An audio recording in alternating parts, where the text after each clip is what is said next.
Hey everybody, welcome to another installment of Brad Cooks Stuff. So while I was home in August, my mother gave me a slow cooker that she picked up for me, and I've been using it a lot, and not long ago, I figured out that I could make myself something really nice using some of the leftover ingredients in my kitchen that I'd kind of like to get rid of, and some half-price ground beef. So, tonight, we are making slow cooker meatloaf. And not just any slow cooker meatloaf. We're going to be using a bunch of stuff I bought at Gourmet stores. So we are making slow cooker gourmet meatloaf.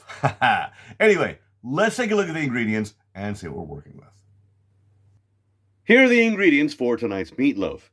Honestly, there are a lot of things I'm going to be putting into this, so I think it might be easier to just show you what I'm putting in as I put it in. Anyway, let's go ahead and start with our celery. So first things first, we're going to cut up some of the celery to put into the meatloaf. Put that there, and some of the white part here. Really, I prefer the green, right? Now, I rinse this off first. I think that makes it a little bit nicer. Go. All right. Now we want to chop this up fairly fine because we are going to be putting it inside the meatloaf. So chop it up into smaller pieces. Go.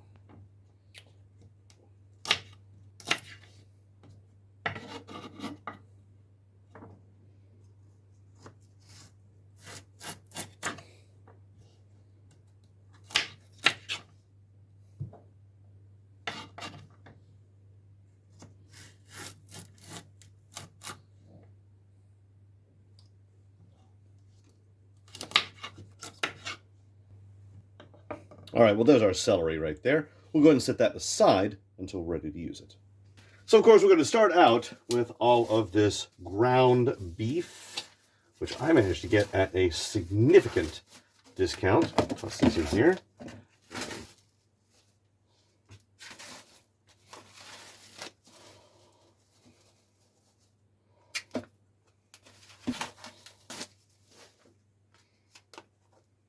So now it's time to start adding things to our meatloaf. We have some Lipton beefy onion soup.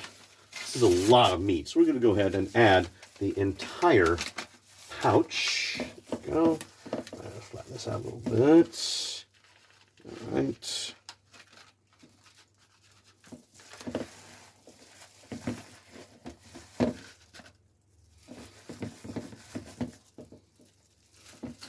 Looks like that's it.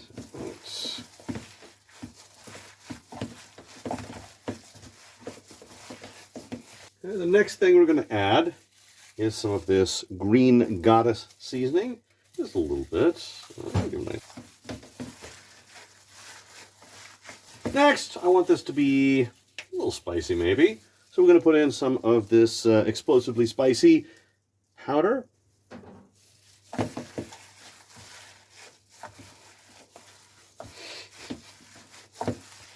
So one nice thing about adding all of these things is I can smell the results in real time.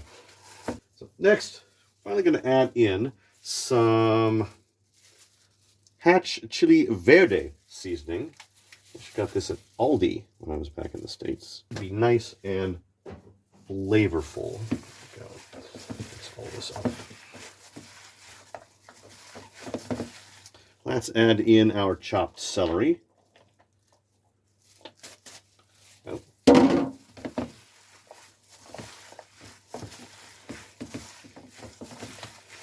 Next, we're going to put in some of this Nikonde hamburger sauce, which is basically a kind of a stewed hamburger patty sauce. And we don't have a whole lot left in this, so I'm just going to add in the rest of what I've got. Here we go.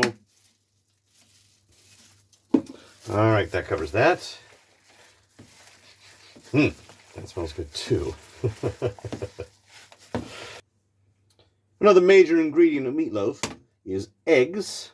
I'm going to put in 2.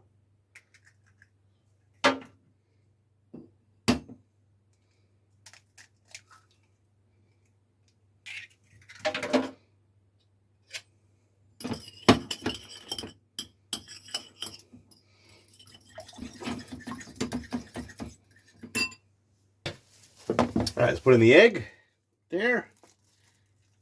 All right, 2 eggs that I have mixed together. And while we're at this, I'm going to put in an entire box of this Heinz cheese sauce. So 3 little packets.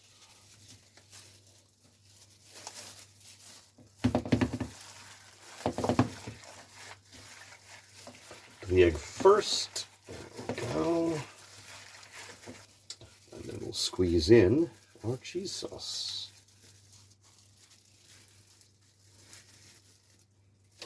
All right, let's mix all this in now. All right, now we just need to add in some filler. So in recent weeks, I picked up a few snacks that I thought looked good from the gourmet stores, but as it turns out, they were a little, I don't know, disappointing. I've got these Italian pizza-flavored crackers, and I've got these Australian sweet chili-flavored potato snacks. I don't love them as is, but I think they would make really good filler for our meatloaf. So we're going to crush these up and mix these in so that this will hold together.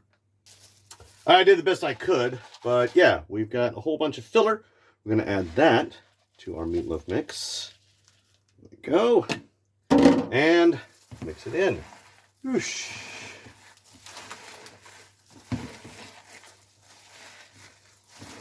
All right, I actually think that's done. Let's go ahead and get it into the slow cooker. All the recipes I've looked at have suggested that for the inside of the slow cooker, you need some heavy foil that has been greased up. So I don't have any oil, so we're going to be using a little bit of garlic butter. I spread garlic butter all over this foil. We're going to go ahead and put it into our crockery here. All right, I've got our crockery lined with foil that's been smeared in garlic butter. Let's go ahead and get our meatloaf mix inside. Well, I gotta say that barely fits in there, but I think that's close enough. We're gonna go ahead and close it up, stick it in the slow cooker, and then it's just a matter of waiting. That is one full slow cooker. Anyway, I put it on high. We're gonna give it about 3 hours. I've actually had this meatloaf in there for about 5 hours, and I think it's time to check it out. Well, there's my meatloaf. Let's go ahead and slice off a piece and try it out. All right, moment of truth. I have here meatloaf that I made in the slow cooker, consisting of ground beef, some cheese sauce, some celery, and a bunch of other crap that I threw in there and just let sit for like 5 hours, all right? So first of all, it does smell pretty good, but of course, we'll need to give it a try and see how it tastes.